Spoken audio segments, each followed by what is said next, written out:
on the world news tonight. First, the headlines. NLC TUC react to federal government 5 billion naira palliative to states. Prosecute bandit for killing children, women. UNICEF urges FG. Falana criticizes illegal floating of naira, takes CBN to court. Appeal court dismisses Smart Adeyemi's appeal seeking nullification of poll. SEMA distributes relief items to over 600 flood victims in Katsina. And on sport, MPFL partners La Liga to train players. I am Rabila Lawa. The news in details. The Nigeria Labour Congress NLC and the Trade Union Congress TUC have broken their silence after the federal government gave states 5 billion naira as palliative for fuel subsidy removal. According to FG, it approved 5 billion naira for each state and the Federal Capital Territory to enable them to procure food items for distribution to the poor in their respective states.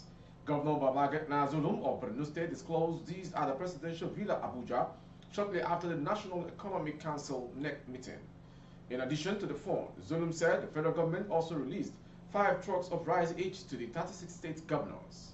However, in their reaction to the move, organized labor has knocked the federal government, saying state governors could not be trusted because politicians and not the poor would benefit from their 5 billion naira palliative. While reacting, the NLC President Joe Ajaero said that the federal government was about sharing 2,000 naira and a cup of rice to poor people across the country. He also stated that the governors could not be trusted as most of them were not paying minimum wage. Even if you pick them from the poverty brackets, it will be difficult for them to get 1 cup of rice. Is that the best we can do? Is that the best approach to governance? So, do we look at our people as people who should give 1 cup of rice and 2,000 naira? Is that palliative? The Assistant National Secretary General of the NLC, Mr. Chris Onyeka, wondered why the federal government released the palliative to state governors when most of them have refused to pay minimum wage to workers. Onyeka, according to information, the money will not get to the people. Let them share the money as they want. But what the NLC agreed with them were certain milestones. The NLC will close its eyes to what the federal government is trying to give to the governors.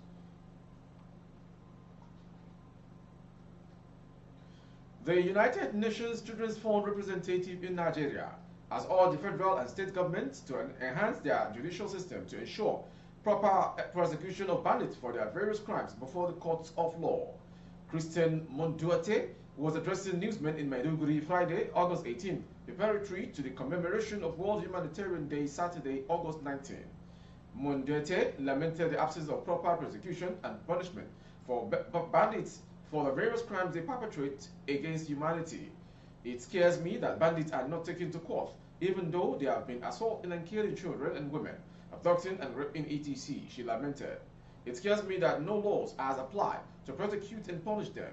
The UNICEF representative continued, urging, if there is any legal process, I think there is a need for proper punishment for these people legally.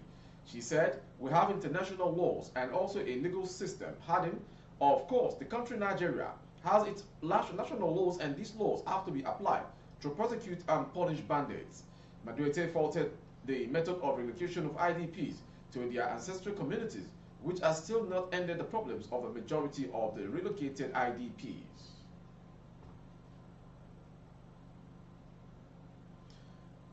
The decision of the Central Bank of Nigeria, CBN, under President Bola Tinubu to float the naira is illegal and being challenged in court. Human rights lawyer Femi Falana has said.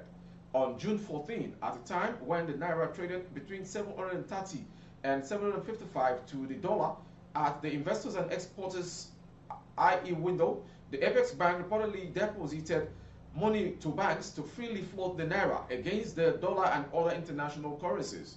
As of Friday, the CBN website put the exchange rate between 744 naira and 746 naira. But Falana, who appeared as a guest on a program Friday, said the CBN Act made it compulsory for the Apex Bank to fix the exchange rate. There is no provision for floating the naira. It's illegal. You say the value of the naira will be determined by market forces. That is not there in law, he said. I have had to sue the Central Bank of Nigeria at the Federal High Court because Section 16 of the Central Bank Act has imposed a duty on the Central Bank to fix and determine the rate of Naira, vice versa other currency. He noted that Section 20, bracket 1 of the CBN Act provides that the only legal tender in Nigeria shall be the currency note issued by the Central Bank, only the Naira. Section 20, bracket 5 of the Act also provides that anybody who spends any other currency in Nigeria without the approval of the Central Bank has committed an offense and shall be prosecuted, he explained, adding the penalty is 6 months imprisonment. Falana argued further that as long as government officials are not prepared to strengthen the Naira and make it the only legal tender in Nigeria, we are not going to go far. The senior advocate of Nigeria also commented on the federal government's approval of 5 billion Naira for each state and the Federal Capital Territory, while the National Economic Council said these enabled them to procure food items for distribution to the poor in their respective states. Falana argued that the measures were diversionary. They are temporary measures, some of them are quite diversionary, and the people in government have not addressed the roots of the crisis, which is the dollarization of the economy, he said. Whatever palliative that are announced will be eaten up by dollarization of the economy.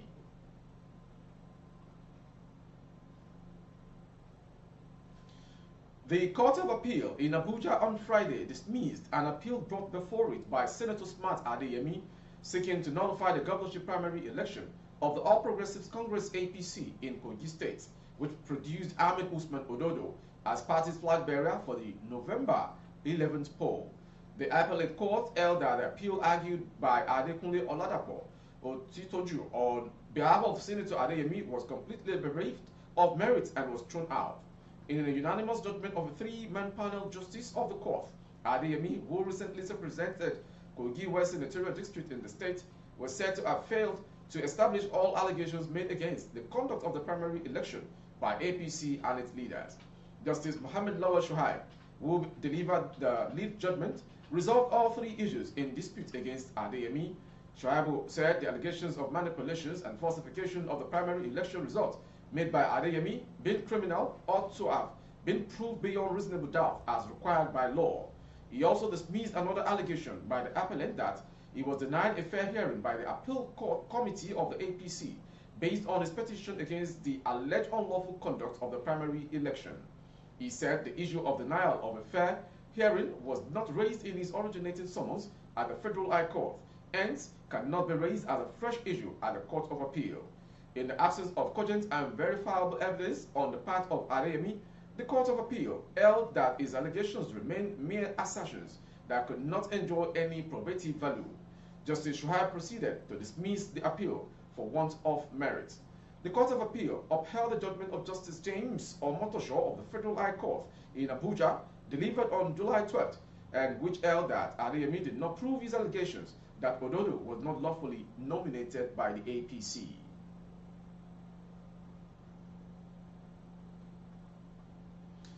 At least 611 flood victims in Katsina State have benefited from relief materials distributed by the State Emergency Management Agency, SEMA. The items distributed comprising bundles of roofing sheets alongside assorted bags of cement were meant for beneficiaries drawn from 7 local government areas of Katsina, Daura, Danduma, Patagara, Mani, Charenchi, and Musawa. This is the second time relief items of this nature have been distributed by the agency since the inception of Governor Diko Rade's government. In the executive secretary of the agency, Binta Dengani, while distributing the items on Thursday at SEMA's premises located at the Katsina Old Government House, disclosed that the state government has so far spent over 5 million naira in the flood-related intervention and medical aspects. She therefore appealed to the beneficiaries to utilize the items, urging them to support the state government to deliver on its campaign promises. In his remarks, while flagging off the distribution exercise, Governor Rada, represented by the Deputy Chief of Staff in the Governor's office, Barrister Mukhtar Saulawa, sympathized with the victims of the flood incident. He, however, cautioned them to desist from dumping refuse along waterways.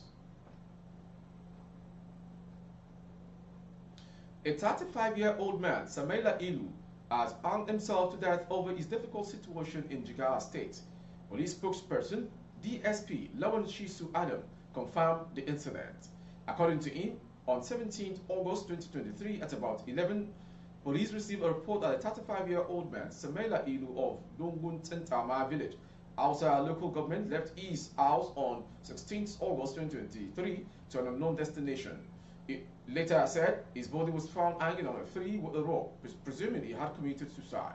Shisu said a team of policemen removed the corpse and conveyed him to the hospital for autopsy. He said it has since been released to his relatives for burial. From that story, we go to the foreign story. There are strong indications that members of the Niger junta have begun to evacuate their families to Burkina Faso and Dubai over the threat of invasion by Economic Community of West African States. The exercise was reportedly carried out at the country's Agadez airport a few days ago, and it involved Gulfstream G550 jets. A source familiar with the movement said, in the night of Friday 11th to Saturday 12th of August 2023, the Nigerian junta, under the command of General Tiani, evacuated all the Portuguese families. Indeed, several Gulfstream G550 type aircraft, in particular flight number BFY8243R, took off from Agadez Airport to Burkina Faso and Dubai with their women and children on board. According to the source, General Tiani appears to have had intelligence of an imminent attack by ECOWAS. He protects his family and leaves Nigerian people behind to a certain death. While he shelters his family, Tiani is ready to send soldiers into a fratricidal war.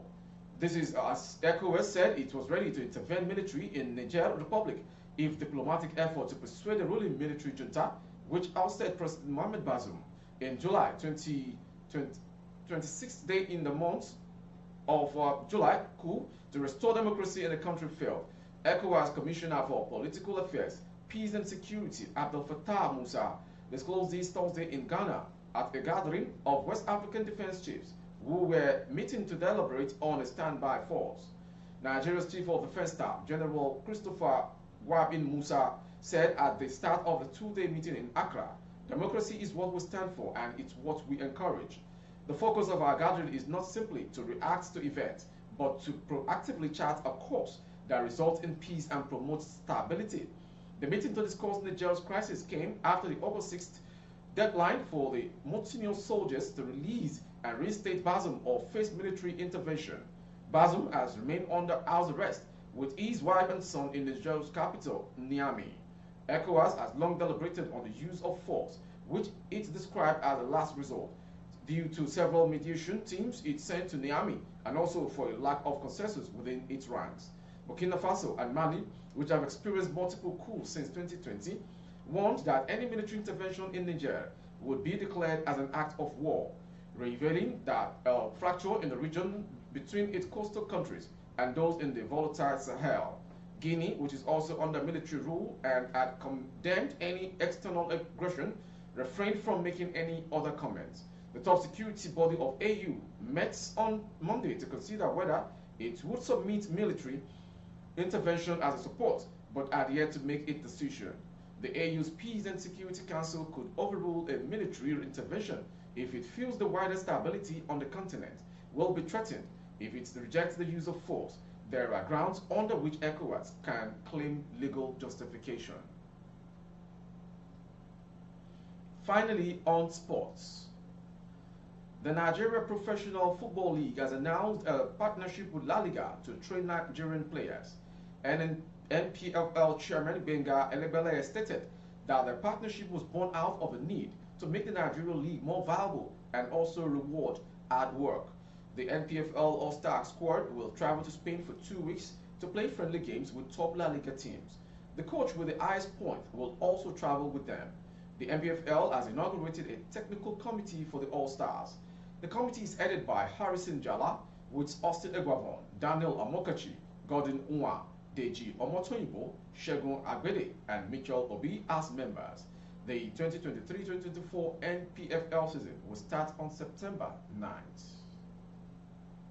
With that sports story, we've come to the end of today's world news. Before we go, some major headlines.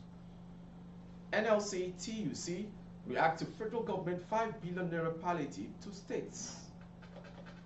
Prosecute bandit for killing children, women. UNICEF urges FG. Falano criticizes illegal floating of Naira, takes CBN to court.